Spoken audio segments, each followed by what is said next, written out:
თავისუფალი ლიტერატურა.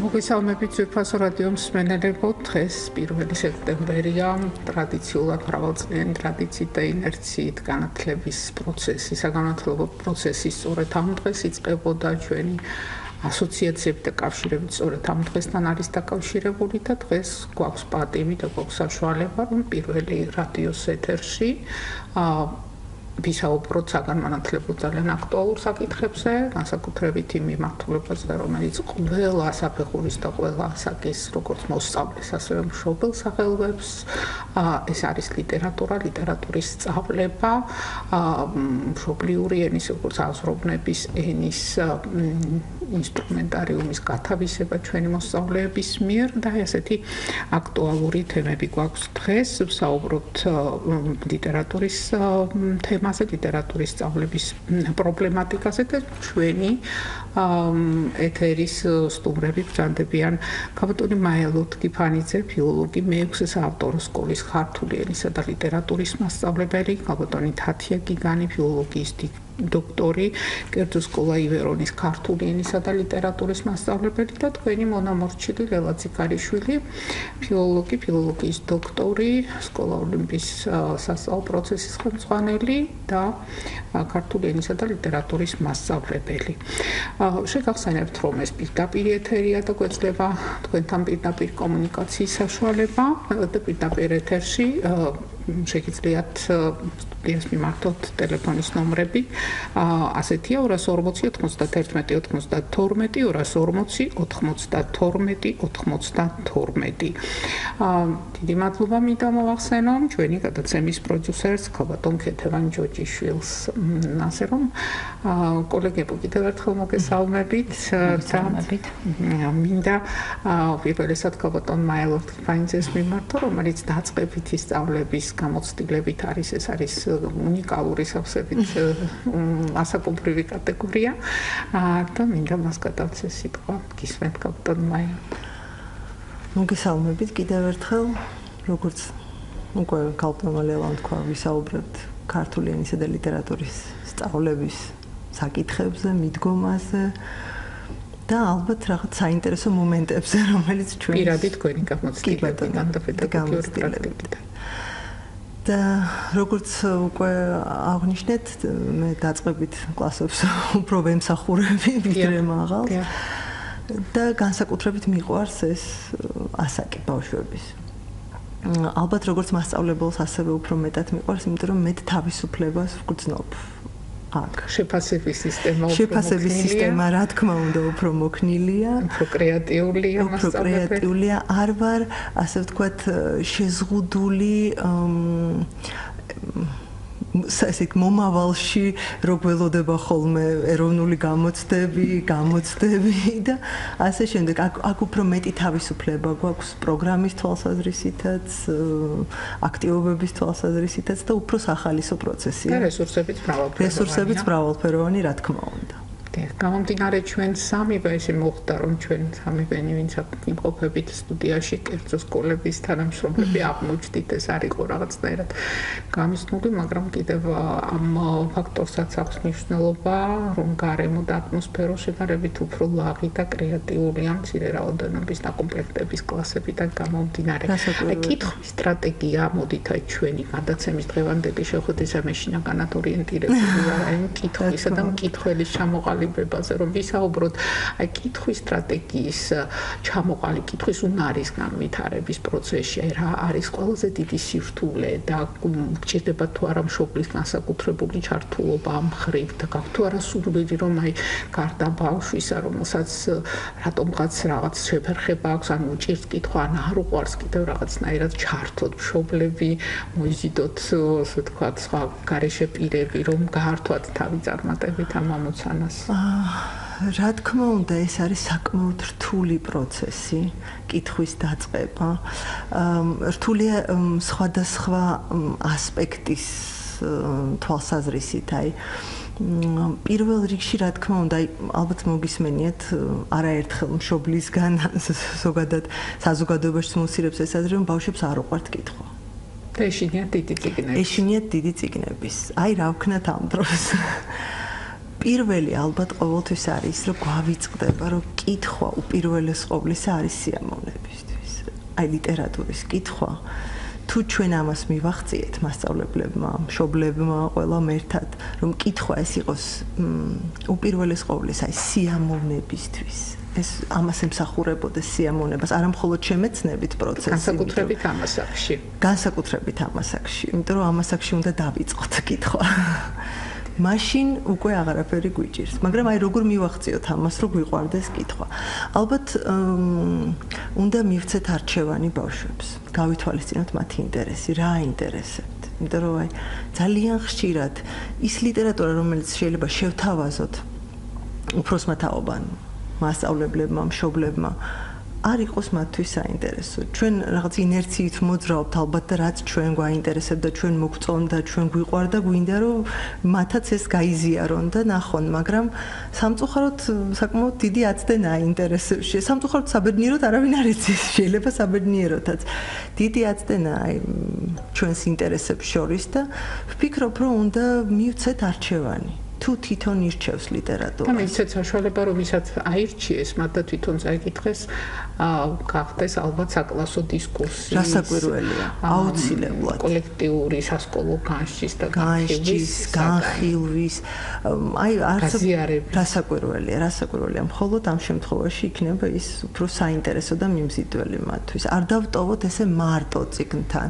აი ხშირად ყოფილა, რომ მშობლები ხელავენ, იცით რა, აქამდე მე უკითხავდი და ეხლა უკვე სკოლაში წავიდა, კითხვა ისწავლა და თვითონ წაიკითხოს და რჩება პირისპირ მართლა ამ წიგნთან, რომელიც საკითხვა უჭირს, ხშირად გაგება უჭირს იმ ლექსიკის, რაც არის წიგნში. და რასაკვირველია мотиваცია აქ აღარ არის ისეთი, როგორც უნდა იყოს.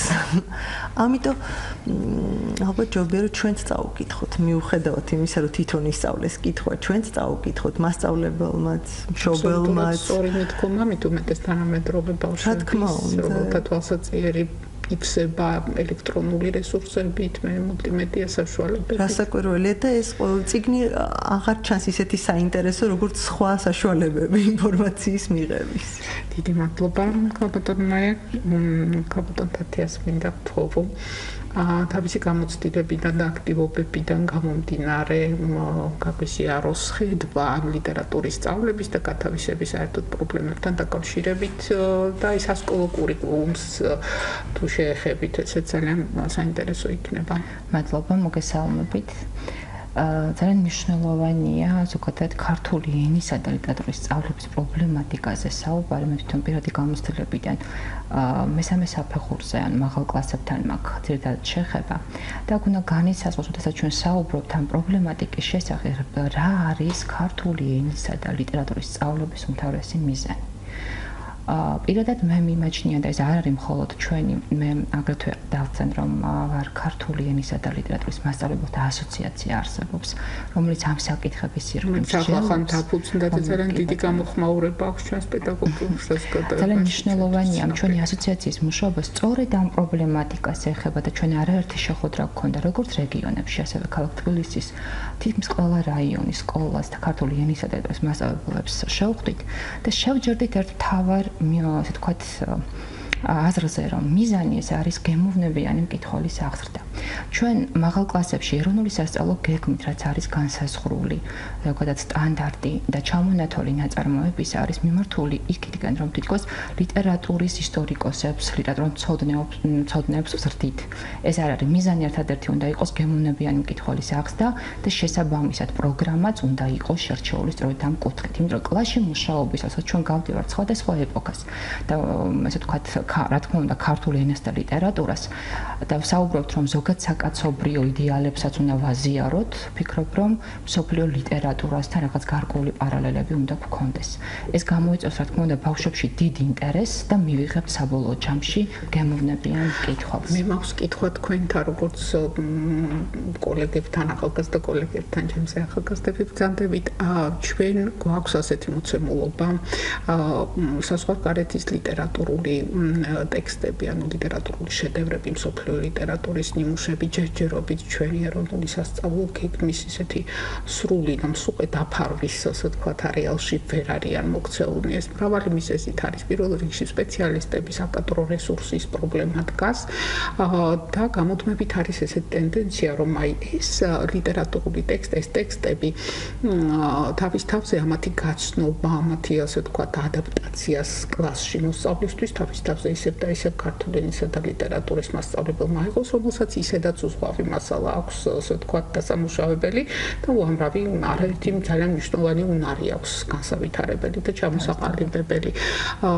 აი თქვენ როგორ ფიქრობთ ამ თვალსაზრისით უპრიანი იქნებოდა თუ არა, რომ ეროვნულ სასწავლო გეგმაში უფრო მნიშვნელოვანი როლი დათმობოდა ამ მიმართულებას. არის არჩევითი კურსი ლიტერატურული ტექსტები მე-19 საუკუნის დასავლური ლიტერატურული ტექსტები და თქვენი აზრი მაინტერესებს ამ კურსის არჩევითია, მაგრამ ესე ძალიან მნიშვნელოვანია ჩვენი სასკოლო საზოგადოებისთვის. შეიძლება მოვიმარჯოთ, ავირჩიოთ სასკოლო რესურსები, მოვიმარაგოთ და მოსწავლეების მოტივაცია ავამაღლოთ. აი თქვენ რა სიტყვოდით ამასთან დაკავშირებით? რამდენად ეფექტურია, რა მხარვეზია, რა სურვილები გვექნება? ერთ რამეში ვთანხმდებით, რომ ეს არის აუცილებელი, რომ ქართულ ენასთან და ლიტერატურასთან პარალელურად ისწავლებოდეს მსოფლიო ლიტერატურა.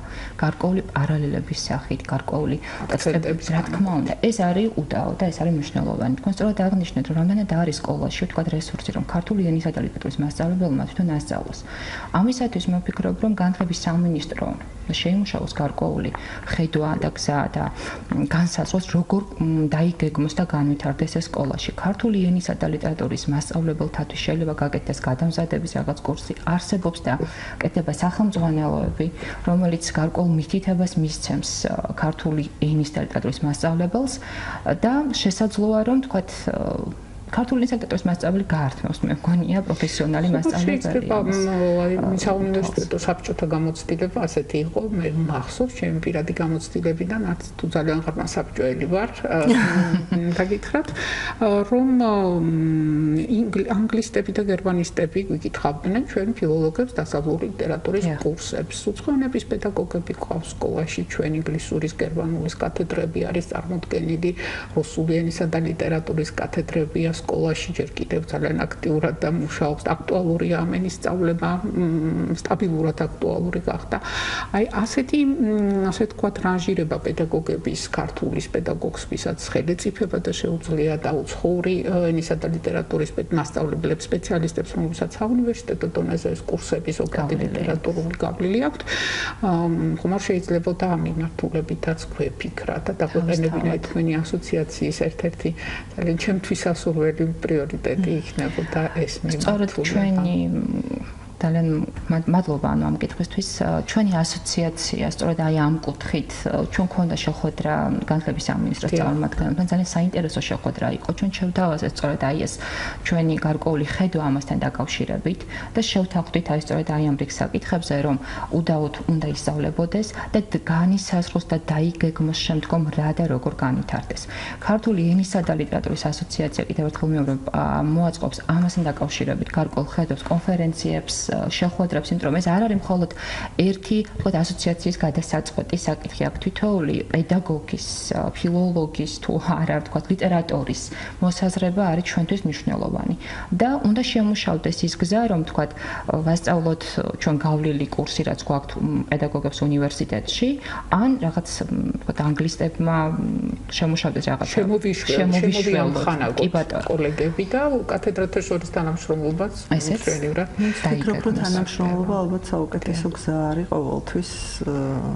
მე მახსოვს სკოლაში ჩვენ ესპანურ ენას ვასწავლიდით, ახლა ჩემი ოლიმპის გამოცდილება უნდა გავიხსენო, არა ჩვეულებრივი სპეციალისტი ყავდა მოწვეული ესპანური ენის ერთ-ერთი საუკეთესო მცოდნე საქართველოში ქობოტონი თეონა ხასაშვილი. მისი ხელმძღვანელობით მცირე შიდა პროექტი განვახორციელეთ ესპანური კულტურის, ესპანური სიმღერის, ფოლკის, ცეკვის კომპონენტებით, სახვითი და გამოყენებითი ხელოვნების ჩართვით და მასობრივად ესეთ შეუწყვეტ ხელი რომ ყოფილიყო ატაცებული ჩვენი მასწავლებლების მიერ განსაკუთრებით ერთი მწერალი ხუან რამონ ხიმენესი პლატერო და მე არა ჩვეულებრივი თარგმანით და უღონთ აი ეს ამას რა თქმა უნდა ჩვენ ფილოლოგები გავართმევდით თავს ქართულის მასწავლებელი, მაგრამ სულ სხვა ეფექტი იყო ესპანური ენის სპეციალისტის ჩართულობა, რომელმაც ელემენტარულად თუნდაც აი ტექსტი გაუცოცხლა ბავშვებს, ვოკალიზაცია მოახდინა ამ ტექსტის თვითონ ავტორის და ენასთან უფრო ცოცხალი შეხება თანაგანცდის მომენტი შემოიტანა, ასე რომ ეროვნული სასწავლო გეგმა არის ის დოკუმენტი, რომელიც მუდმივი რევიზიის, ასე ვთქვათ, ფორმატშია და ფუნქციონირებს და ჩვენ დიდი იმედი გვაქვს, რომ ცვლილებები უნდა განხორციელდეს. ჩვენი ასოციაციის ხელშეწყობით ინიციატივით, რა თქმა უნდა. ჩვენმა ასოციაციამ გაზაფხულზე, რამდენიმე ივნისის თვეში შეკრება ჰქონდა, საბოლოო დასკვნითი ეტაპი იყო, კლასიკურ გიმნაზიაში შევიკრიბეთ და იქ სწორედ აი ამ საკითხებთან დაკავშირებით იყო საუბარი ეროვნული სასწავლო გეგმის კონკრეტული მაგალითები, თქვათ, რას სტანდარტის ფარგლებში ის მოცემულობა რა შედეგზე გადის, ან კი საკმარისია ის დრო, რაც მასწავლებელს ეძლევა იმ სტანდარტზე გასასვლელ, ან შედეგებზე გასასვლელად. აღმოჩნდა, რომ ეს არ არის და პედაგოგებმა ერთხმად აღიარეს ეს, რომ არის ხარვეზები და ხარვეზები იყო საკმაოდ მრავალფეროვანი, რომელიც დასახვეწია. მე საუბრის დასაწყისში აღვნიშნე, რომ ჩვენ სკოლაში ბავშვებს არ ვსდით ლიტერატურის მცოდნეებად. და იქ სწორედ ის, ასე ვთქვათ, ინდიკატორებში არის სწორედ ისეთი მოთხოვნები, რაც მოსწავლეს სთხოვს მისთვის ასაკისთვის, მისი ფსიქოლოგიისთვის შეუფერებელ, მისთვის მიუღწეველი ასეთი შედეგები. და საკლასო პროცესში, საგაკვეთილო პროცესში ეს ხარვეზები ჩანს. არც ის დრო არ არის საკმარისი იმისათვის. ჩვენ უკაცრავად გულისხმობთ ლიტერატურის მცოდნეობით მასალას. არა იმ მოთხოვებს, შემიძლია მაგალითები მოგიყვანო, თქვა რას უყენებს ეროვნული სასწავლო გეგმა მე-10 კლასის მოსწავლეს, რა შედეგზე უნდა გავიდეს ის წლის ბოლოს. და საკითხი ისმევა ასეთი, შეძლებს კი მასწავლებელი ამ პრობლემის დაძლევას და შედეგზე ორიენტირებას წლის ბოლოს. ეს არის ყველა წარმოუდგენელი, იმიტომ რომ საბაკალავრო პროგრამისათვის მისაღები საკითხები არის ჩადებული მე-10 კლასელისთვის, რომელიც ამ შედეგზე ვერანაირად ვერ გავა. 12 კლასელის სტანდარტი მაგალითად, თუ წარმოიდგენთ ასე დიმიტრი გელოვას, რომელიც სტანდარტს დააკმაყოფილებს მაღალი დონის ლიტერატური და პროფესიონალი უნდა იყოს. თუმცა არის ასეთი რეკომენდაციაც, რომ ეს საერთოდ იდეალისტი ვარ და ეს არის იდეალი. ეს არის იდეალი და აი ჩვენ დაგვისახეს იდეალი, რომელსაც ან რაღაც მეტნაკლებობით შევწუდებით ან რეალობასთან მორგებული რო იყოს. უკეთესი იქნება, რა თქმა უნდა. რამდენადაც მე ვიცი, ამჟამად იცვლება ბევრი რამ დაწყებითი. არა მხოლოდ შემდგომში იგეგმება, კი ბატონო. მაღალ კლასებში რამდენადაც მე ვიცი და მე მგონი მე ძალიან მახარებს რამდენადაც მოვისმინე, არა ვარ ეს აქტიურად ჩართული ოფიციალურ ასე ვთქვათ სტრუქტურებთან. ქართული ენის სეპარირება, ენისა და ლიტერატურის არა ინტეგრირებული სწავლება ერთი სახელმძღვანელოთი, არამედ მათი ენის ცალკე საგნად სწავლება, მის ხიდი გამოცდილება არსებობს საბჭოთა ტრადიცია, დიდი მონაპოვარი იყო ეს საბჭოთა სკოლის, მაშინ მოგეხსენებათ როგორი წნეხი იყო იდეოლოგიური და ეს ძალიან მნიშვნელოვანი იყო საათების ის რაოდენობა და ის ბაზა და ენის სწავლება ცალკე. ძალიან მნიშვნელოვანია ეს საკითხი, ენა ცალკე უნდა ისწავლებოდეს და ამაზეც გარკვეული ხედვა ჰქონდა. თუნდაც ჰქონდეს ალბათ განათლების სამინისტროს, იმიტომ რომ ქართული ენისა და ლიტერატურის სწავლების დროს ენა ამ დღევანდელი სასწავლო გეგმით რჩება განზე. არ არის ესე ჩვენს პრაქტიკაში. მე რამდენადაც ვიცი, ხა არ იქნება უპრიანი რომ ჯორების დონეზე ვისაუბროთ, მაგრამ ჩვენი პირადი გამოცდილებიდან. უბრალოდ რამდენადაც მე ვიცი, იგეგმება სწორედ რომ ცალკე გამოყოფა. მე მითხოთ თქვენი სკოლების პირად გამოცდილებაზე. მე მაგალითად სულ მოტივირებული ვარ, როგორც პედაგოგი, რომ თუნდაც მარცხწერის და თუნდაც ასე ვთქვათ, რაღაც ელემენტარული ტრენირების, აღარჯიშოების დონეზეც ცალკე გაკვეთილი გამოვყო ხოლმე ენისთვის. ჩემი კოლეგებიც სკოლაში, ჩემზე უმცროსი ახალგაზრდა თაობის უფროსებიც აი ასეთ მეთოდებს მიმართავენ და ტენდენცია სულ არის, რომ ენას ცალკე დრო და სტაბილურად გამოცალკევებული საათი დაუთმონ. თავისთავად ეს როგორც ვაკვირდებით, თავისთავად ბუნებრივი მოცემულობაა და შესაბამისმა დოკუმენტაციამ უნდა ასახოს ეს ბუნებრივი მოცემულობა. უკაცრავად მსმენელი ყავს. გისმენთ? გამარჯობათ. მოგესალმებით. მოგესალმებით. ეთერში ვარ? დიახ, გისმენთ. მაინტერესებს ახლა ჩემი შვილიშვილი უნდა მომავალ წელს მივიდეს სკოლაში, პირველ კლასში და აი მოსამზადებლად რაიმე რა მეთოდი გამოვიყენოთ, რომ ბავშვი უფრო მეტად მომზადებული შეხვდეს პირველ კლასში, თუ საერთოდ არაფერი არ არის საჭირო და თვითონ სკოლა გააკეთებს. მაია თქვენი რჩევა როგორ იქნება? როგორ გითხრათ? ეს საკმაოდ ინდივიდუალური საკითხია. არსებობს მოსაზრება ესეთი, რომ კარგია, როდესაც ბავშვი მომზადებულია, მაგრამ ძალიან სახიფათო მეჩვენება სახლის პირობებში ესე ვასწავლოთ კითხვა, წერა. რა თქმა უნდა, ბავშვები ყოველთვის მოდიან რაღაცა დონეზე მომზადებული, იმიტომ რომ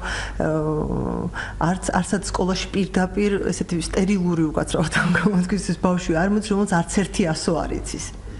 ან არც ერთი რიცხვი არ იცის, ციფრი. რასაკვირველია იცის, სადღაცა აბრაზე წაიკითხავს, რაღაცა საკუთარი სახელის შეიძლება დაწერაც იცოდეს, შეიძლება წაკითხვაც იცოდეს, რაღაც გარკვეული ასოები იცოდეს, რაც თავისთავად ძალიან კარგი ეს ბუნებრივი პროცესია, ამას ბუნებრივად სწავლობს ბავშვი. თუმცა მე მგონი დამეთანხმებით არის სკოლამდელი ახსნის უკვე საკმაოდ ძლიერი დაწესებულებები, რომელიც თავიანთ პროგრამაში შეიტანეს ენების სწავლების კომპონენტები თამაშით, მხოლოდ თამაშით, კითხვის გაკვეთილები, ზეპირი კითხვის მოსმენის გაკვეთილები. თუ საოჯახო სივრცეში ხდება ბავშვის მომზადება სკოლისთვის, ალბათ უპრიანია, რომ კითხვა ბავშვმა მთავარი მე მგონი ის არის, რომ რაც შეიძლება მეტი ოჯახის წევრი დაინახოს წიგნით ხელში. ეს აუცილებელია, რა თქმა უნდა. რაც არ უნდა დაღლილი იყოს მშობელი, რაღაც დრო ალბათ აუცილებლად უნდა დაუთმოს იმას, რომ გარდა იმისა, რომ თვითონ იკითხოს და აჩვენოს ბავშვს, რომ არა მხოლოდ სწავლის პროცესში ვკითხულობთ, არამედ ეს კითხვა არის განუყოფელი ნაწილი ჩვენი ცხოვრების. ყველა კითხულობს. ზოგმა შეიძლება წაიკითხოს მხოლოდ რაღაც სპეციალური ლიტერატურა სამწუხაროდ, ზოგი კითხულობს მხატვრულსაც და სპეციალურსაც, რასაკვირველია. მაგრამ გარდა ამისა, ალბათ აუცილებელია, რომ სახლში იყოს ესეთი გარემო, სადაც ბავშვი და მშობელი ერთდროულად კითხულობენ, ან დედა, ან მამა, ბებია, ბაბუა, ვისაც ცალია ის უკითხავს. აქ რაღაც განსაკუთრებული მიკროკლიმატი იქმნება ხოლმე სახლში და აი სწორედ мотиваცია კითხვის ამ დროს ყალიბდება. დიდი მადლობა, ასე რომ ჩვენი რჩევა სკოლამდელი აღზრდის მიმართულებით დაინტერესებულებისათვის კითხვის და ასე ვთქვათ განვითარებისკენ ორიენტირებული მოსამზადებელი გარემოს შექმნა მოზარდისთვის და არა რაიმე. დიახ, ისე მსმენელი ყავს კაცრავად, დიახ. აიო. გისმენთ. აიო. დიახ, ეთერში ხართ. გავაკავშირეთ, რა? ეთერში ხართ, ჩემო ბატონო, ბრძანეთ. დიახ, ეთერში ბრძანებით. ბრძანეთ.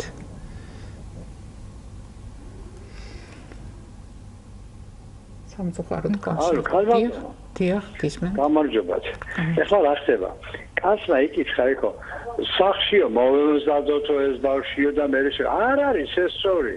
ბავშვი საერთოდ უნდა ყველასთან უნდა სწავლობდეს და მე ის რომ მომზადებული მივა რო ნახავს მისი თანატოლი რო ვერ არის ისეთ დონეზე იმას მე გული უწყდება და იცით რა აბუჩად იგდებს უკვე ყველაფერს და ყველას გამიგეთ ასე საქმე ხოლო თავში ასწორეთ რომ როგორ მივაჩიოთ ბავშვი ციგნის კითხვას ბავშვი ციგნის კითხვას მიეჩვევა აჯილად ძალიან აჯილად არ არის ეს სიძნელე რა თქმა უნდა პირველ რიგში მშობელია აქ მე არის მასწავლებელი განათლებული მასწავლებელი ძლიერი მასწავლებელი რა თქმა უნდა ხოლო მასწავლებელს რო შეეკითხება ბავშვი ეს რა არის და ეს როგორ გავიგო და მასწავლებელი რო შეჭერდება ის უკვე ვერაფერს ვერ ისწავლის იცით ვერცინეს კითხავს ისწავლის და ეს მადლობა დიდი მადლობა დაახლოებით ერთი საერთო ასე ვთქვათ შეხების წერტილები გვაქვს რა თქმა უნდა მოსაზრებასთან მასწავლებლის და მშობლის როლი ძალიან მნიშვნელოვანია თუმცა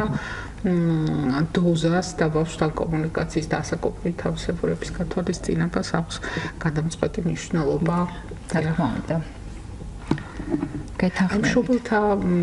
მშობელთა პედაგოგიზაცია ცოტა საბჭოთა ტერმინი უნდა გამოვიყენოთ თუ გაქვთ რაიმე პროექტის მონახაზი ან ჩანაფიქრი ამ თვალსაზრისით თქვენს ასოციაციას მშობლებთან კომუნიკაციის ან შეხვედრების თუ ჯერ მხოლოდ ჩამონათვალი და გეგმა რასაც ვაპირებთ არის მრავალფეროვანი და სწორედ ამ კუთხითაც იმიტომ რომ ჩვენი ძირითადი მიზანი ეს არის კომუნიკაცია, რა თქმა უნდა ძალიან მნიშვნელოვანია თვითონ მშობლებთან, პედაგოგი არის ის, ვისაც თქვათ გარკვეული საკითხები და მნიშვნელოვანი მიაქვს მშობელთან. ამიტომ მშობლისა და პედაგოგის თქვათ ინტეგრირება, ჩვენი ასთა გააცვლა, გამოცვლა ეს ძალიან მნიშვნელოვანია იმ სასწავლო პროცესისათვის, რომელიც შემდგომ დაიგეგმება და უკვე განხორციელდება სკოლებში.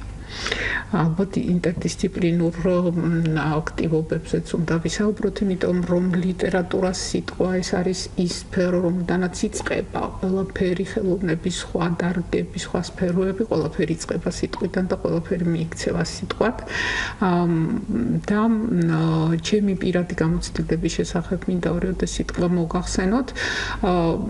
ჩემს მოსწავლეებთან ურთიერთობამ ძალიან ბევრი რამ მომცა, როგორც მკითხველს არის მთელი რიგი წიგნები, რომლებიც მათი რჩევით წავიკითხე და თანამედროვე ეგრეთ წოდებული თინეიჯერული ლიტერატურა, მაგალითად შიმშილის თამაშები, მოჰქონდათ ჩემთვის წიგნები მახსოვს აი ამ ტიპის ლიტერატურა, სწორედ ჩემი მოსწავლეების რჩევებით და კონსულტირებით წავიკითხე და უნდა გითხრათ, რომ ძალიან კმაყოფილი ვარ. ასევე ისეთი წიგნები, როგორიც არის ბეჭდების მბრძანებელი, იქნება ეს თუ ჰარი პოტერიანა, რომელსაც ასევე მათი რეკომენდაციით გავეცანი.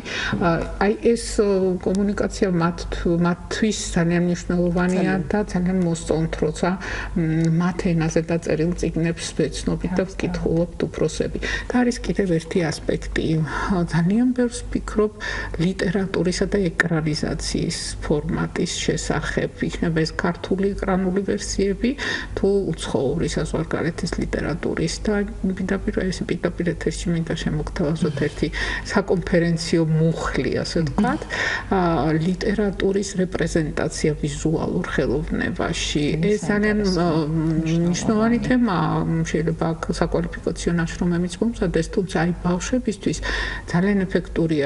მე მახსოვს ვასწავლიდი მცირე მოცულობით ჰამლეტის ტექსტს ვაცნობდი და ვნახეთ ფრაგმენტები ჰამლეტის ორი ეკრანიზაციიდან. ერთი იყო მელ გიბსონის პროექტი და მეორე თანამედროვე ჰამლეტიდან ის პრინცი, რომელიც კორპორაციის პრეზიდენტის ვაჟი იყო, ასეთი ძალიან საინტერესო გადაწყვეტით და საინტერესო თანამედროვე ვერსიით.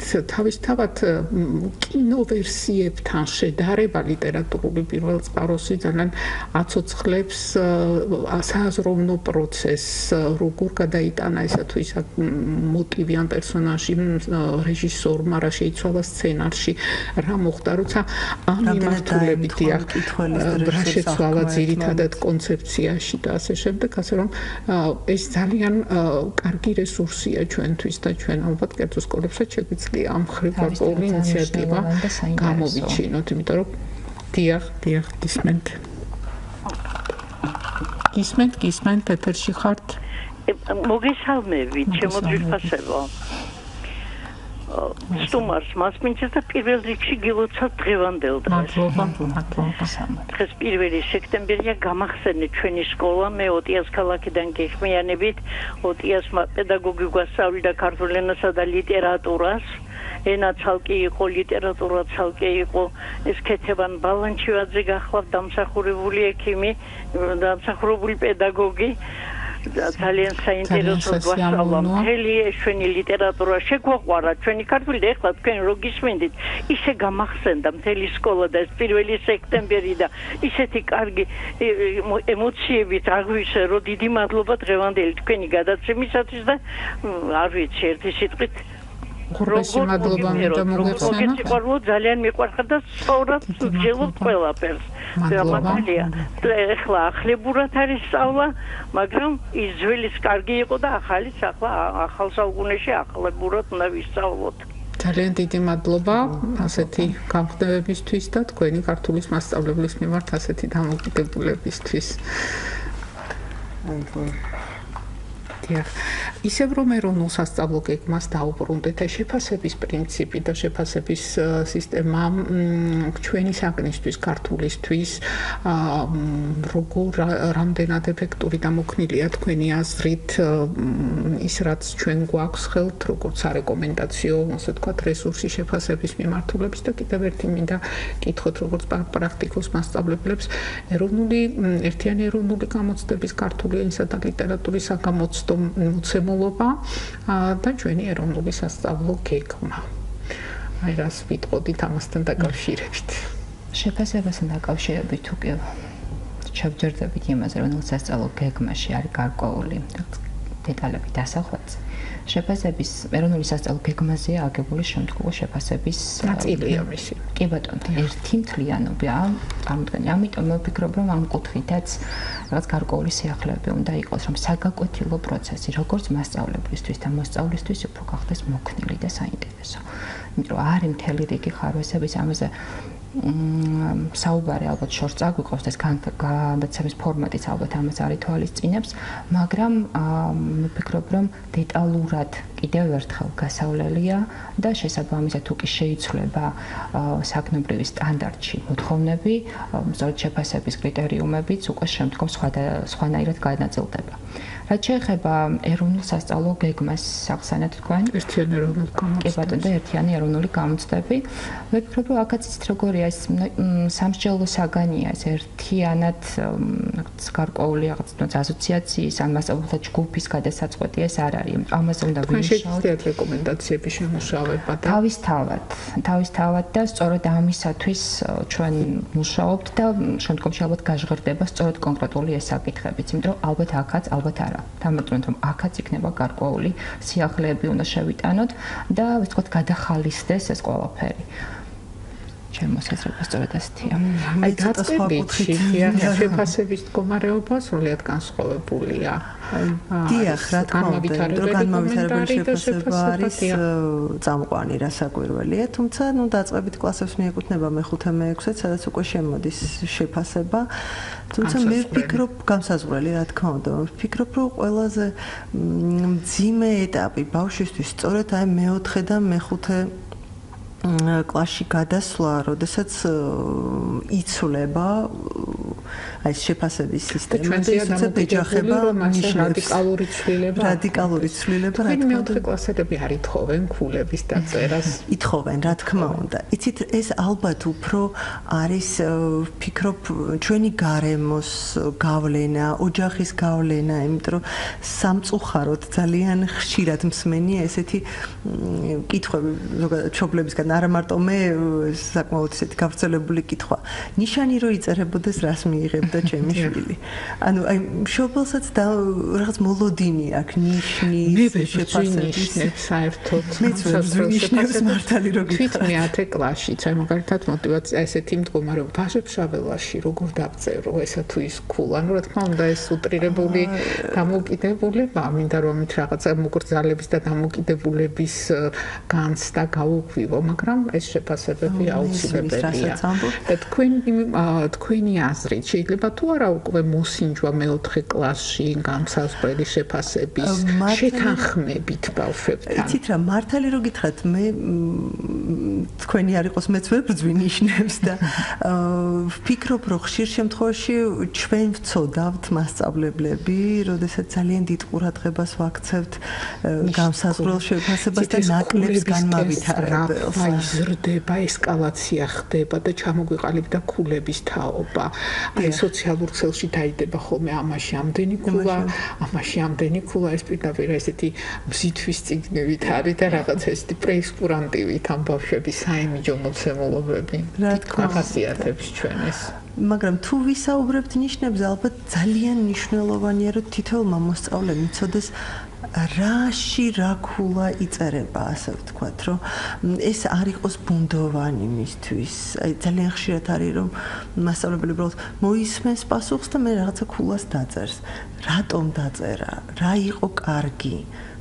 არა მხოლოდ შენიშვნა, რაც ხშირად გვახასიათებს მასწავლებელს, რომ ვეთქვით, რომ აი ეს არ გამოვიდა, ეს არ გამოვიდა, ეს არ გამოვიდა და ამიტომ შენ 7, 8, 6 მე პირადად დიდი სიამოვნებით გავივლიდი კარგ ტრენინგ შეფასებაში, იმიტომ რომ ეს ჩემი როგორც პედაგოგის ათვლების ის ქუსლია, რამდენადაც არის ასეთი მდგომარეობა კლასში, სხვადასხვა უნარების კოგნიტური შესაძლებლობების ბავშვებია, სულ მაქვს სურვილი, რომ მისი შესაძლებლობიდან გამომდინარე შევაფასო იმ კონკრეტული დღის, წუთის და საათის მიღწევა და არა დაუშვათ ჯგუფში მიღებული და შეთანხმებული. აი ასე ორდება ჩვენს ცნობიერებაში ეს შეფასების მდგომარეობა. ერთია თვითონ პირადად მოსწავლის მიღწევის თამასა და მეორე არის ზოგადად ჯგუფში და საფეხურზე თუ კლასში მიღებული შეფასების მდგომარეობა. ასე რომ ტექნოლოგია ძალიან რთულია შეფასების. დასაკვირველია, მე ვფიქრობ, რომ აი განმავითარებელი შეფასება უნდა იყოს ძალიან მნიშვნელოვანი არა მხოლოდ დაწყებითში, არამედ უფროს კლასებში. უკავშირი ძალიან მნიშვნელოვანია, რომ მოსწავლემ იცოდეს რა გააკეთა კარგად, რა გამოუვიდა, როგორ გამოუვიდა, რა გზებს მიმართოს იმისთვის, რომ რაღაც პრობლემებს თავი გაართვას. და ჩვენ ამაში უნდა დავეხმაროთ სწორედ ამ შეფასებას. განვითარებული შეფასება ძალიან მნიშვნელოვანია და მაინც ჩვენი გადაცემის თემაა თავისუფალი ლიტერატურა.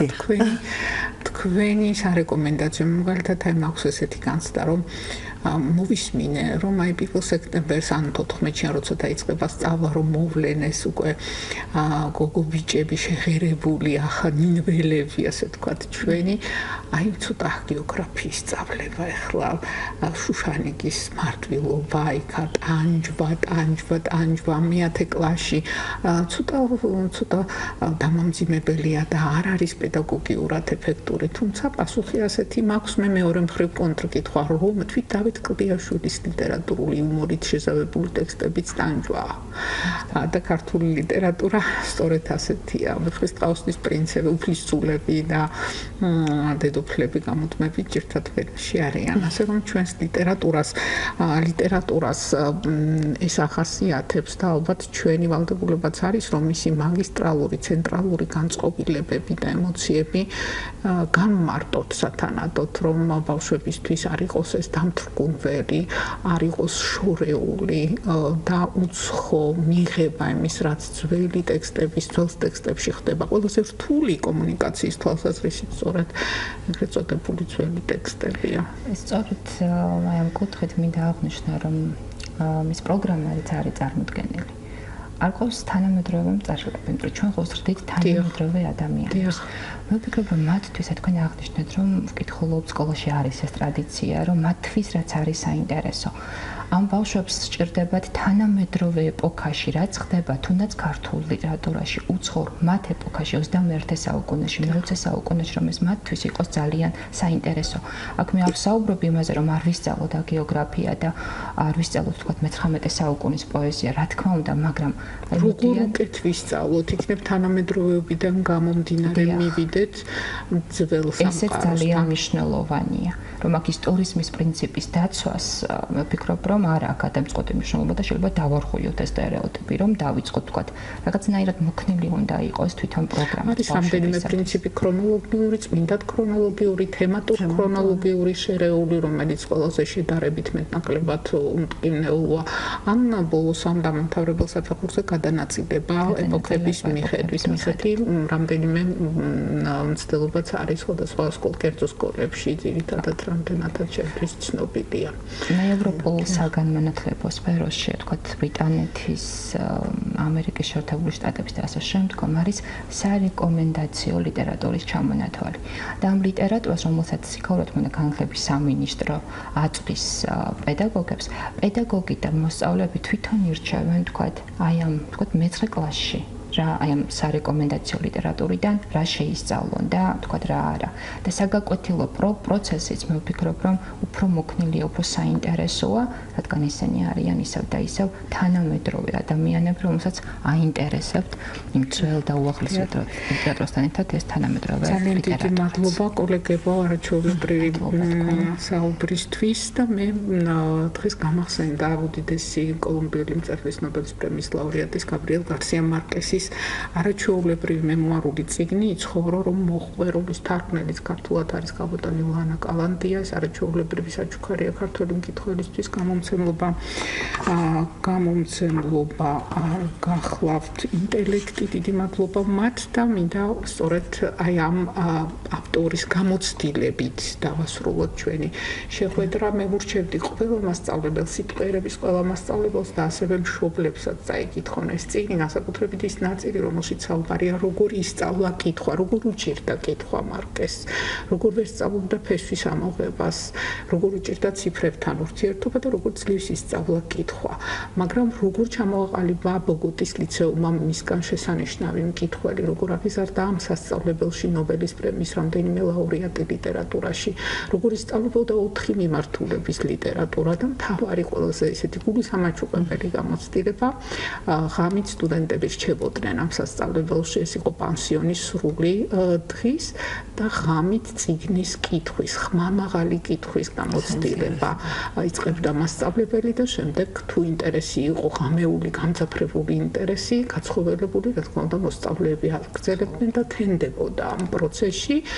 და ერთი ასეთი ფრაგმენტია აღწერს გაბრიელ მარკესი როგორ ელოდებოდნენ სკოლის ფანცქალი თუ როგორ აკოცებდა ჰანს კასტორპი კლაუდია შოშას თომას მანის ჯადოსნური მთიდან ეს იყო ამ სასწავლებლის სრულად უნიკალური არის გამოცდილება რომელიც ამ წიგნშია და ამ გამოცდილებების გაზიარებით და გათავისებით ალბათ უნდა გაიზარდონ აღიზარდონ ჩვენი ახალბედა პედაგოგები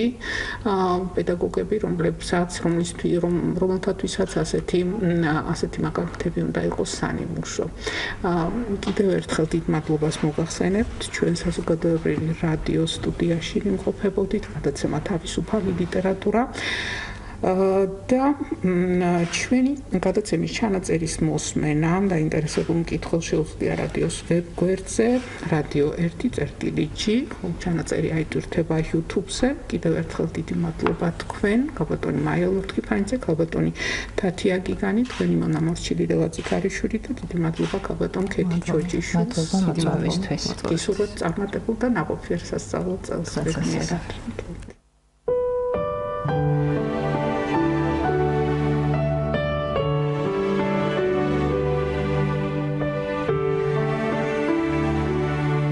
თავისუფალი ლიტერატურა FM 104-ზე. ქართული და მსოფლიო ლიტერატურის ყველა სიახლე რადიო 1-ის მსმენელისათვის.